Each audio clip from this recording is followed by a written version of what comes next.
حضرت عمر رضی اللہ تعالیٰ عنہ اسلام لانے سے پہلے دور جاہلیت میں ملک شام چلے گئے.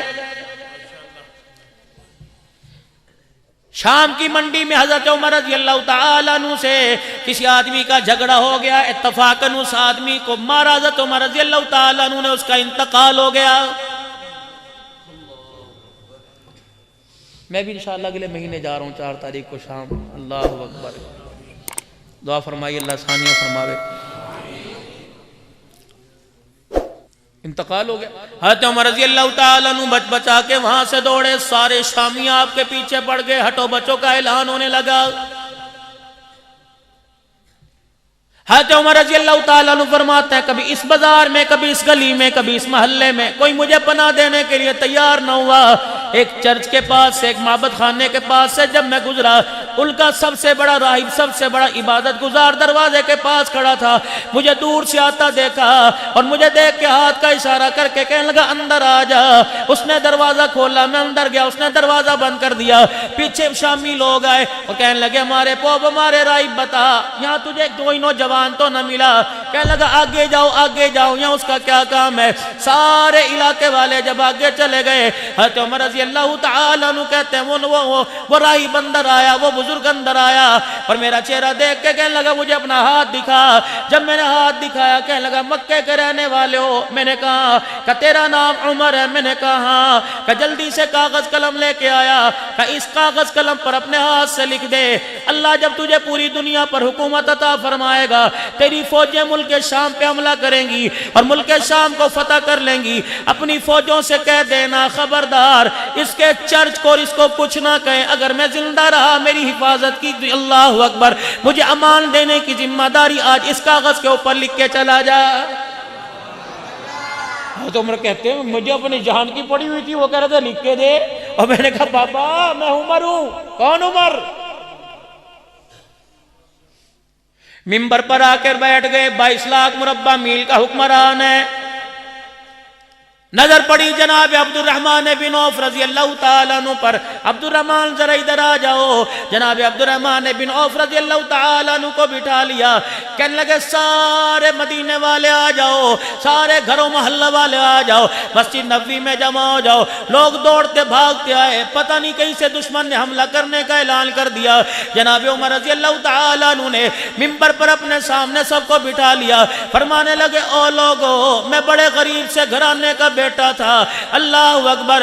میری اماں جان جب ہمارے گھر میں فاقہ کشی ہوتی, جب ہمارے گھر کے اندر کھانے پینے کا کال پڑتا, بنی مخزوم کے قبیلے میں میری خالہ رہا کرتی. میری اماں جان میری خالہ کے گھر بیچتی اور جا کے کہتی 4 دن گزار کے آ تاکہ تجھے وہاں روٹی پانی مل جائے. حضرت عمر رضی اللہ تعالیٰ عنہ کہتے جب میں اپنی خالہ کے گھر آتا, میرا خالو مجھے آنکھ کی گھوریوں سے کہتا کیا سمجھے گا, تجھے میں چرپائی پہ بٹھا کے روٹی دوں گا, چل جا میرے اونٹ چرا کے آ, میرے جانور چرا کے آ. حضرت عمر کہتے ہیں گرمی میں کالے پہاڑوں میں اللہ اکبر جانور میں چرا کے آتا. شام کو جب میں گھر کے آتا تو میرا خالو ایک مٹھی کشمش کی مجھے دے دیا کرتا اور کونے میں بٹھایا کرتا کہ جا وہاں بیٹھ کے کھا لے. حضرت عمر رضی اللہ تعالیٰ عنہ نے اتنا کا رونے لگ گئے.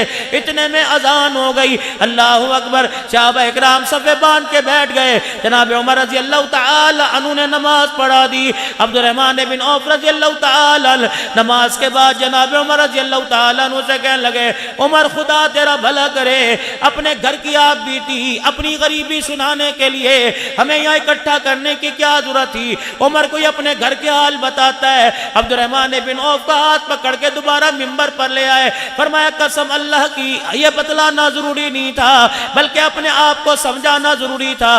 آج ملک شام اور مصر سے اللہ اکبر قافلے آئے اور انہوں نے آ کر میرے سے ہاتھ ملایا کہ تو عمر ہے, تیرے کیا کہنے, تیری تو آواز کو ہوا مانتی ہے, تیرے روب کو تو پہاڑ مانتے ہیں.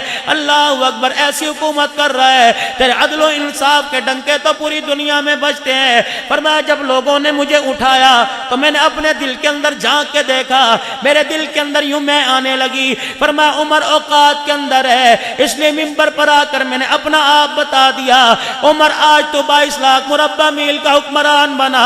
عمر یہ تیرے طاقت کا کمال نہیں, محمد کی نگاہوں کا کمال ہے. ایسے لوگ اصلاح کیا کرتے تھے. آج آپ کسی کو غریب کہہ کے دیکھ لو, کون ہے کسی کو غریب آج؟ کبھی وہ آدمی ٹھوکر نہیں کھائے گا, کبھی وہ آدمی زمین میں نہیں جائے گا, کبھی وہ آدمی میں نیچے نہیں آئے گا جو اپنی اوقات اپنی پچھلی زندگی کو نہیں بھولے گا, کبھی مار نہیں کھائے گا.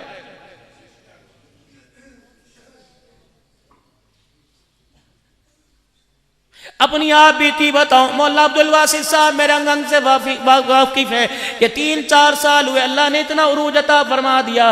ہم تو گرے پڑے لوگ تھے, ہماری کیا پہچان تھی. یقین جانو مولانا, جامع مسجد بلال میں آنے والوں آن دی ریکارڈ گفتگو کر رہا ہوں, جب آج میرے اندر ایسے حالات آتے ہیں کہ لوگ میرے پیروں میری جوتیوں کو سر پر اٹھاتے ہیں, میں جس وقت اپنے گھر میں جاتا ہوں, ماضی کی میرے پاس ایک بنیان ہے جس میں 15-16 سوراخ ہے, خدا کی قسم وہ الماری کھول کر اپنی بنیان اٹھا کے ہاتھوں میں رونے لگ جاتا ہوں.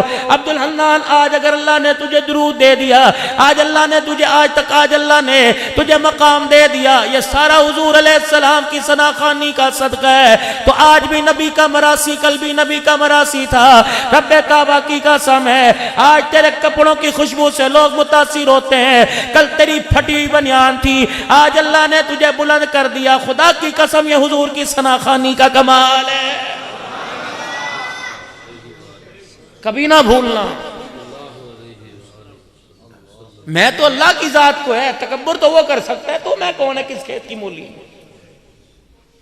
آج گردن کا سریا توڑ کے رکھ دے, بستر پر گرا دے, خدا کی قسم مانگنے ترستے رہو, منہ سے پانی نکلنے کی آواز بھی نکالنے نہیں دیتا. بس کر, بڑا تو نے کر لیا.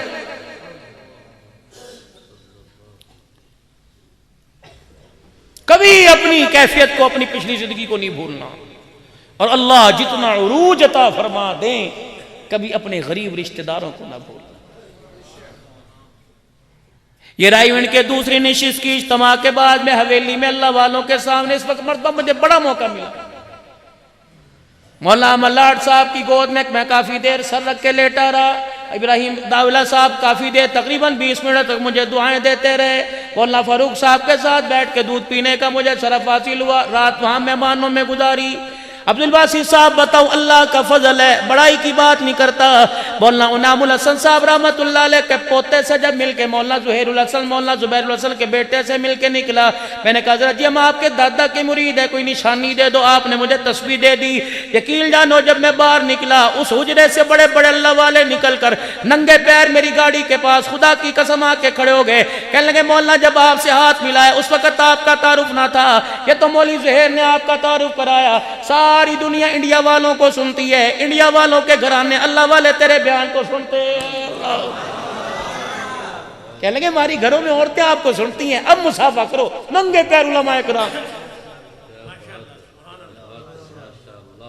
لیکن اللہ کی عزت کی قسم اتنا سا تکبر بھی دل کے اندر نہیں آیا, اتنی سی میں دل کے اندر نہیں آتی. یاد رکھنا, کبھی کپڑوں کی شوشہ میں, کبھی گھڑی کی چمک دمک میں, کبھی جوتوں کی پالش کی چمک میں, کبھی 50,000 کے موبائل کی کسی کو دھوس نہ دینا. خدا پاک کی قسم ہے, موبائل تو دور کی بات ہے, جب وہ اپنی آئی پر آ جاتا ہے تو ہاتھ بھی سلامت نہیں رہنے دیتا ہے. کل غریبی تھی, آج امیری آ گئی. اللہ اکبر. چاچے کی بیٹی سے رشتہ ہو گیا, پھپھی کی بیٹی سے رشتہ ہو گیا. یقین جانا اگر غریب تمہارے گھر میں آ گئی, یقین کرو کبھی اسے امیروں پر ترجیح نہ دینا. مرد عورت ایک گاڑی کے پہیے ہوا کرتے ہیں. رحمت دو عالم نے انصاف فرمایا, عورت آدمی کا نصف ایمان ہے. یقین جان اگر گھر والی کو نیچا کرے گا, تیرا ایمان قبر میں جاتے ادھورا رہ جائے گا.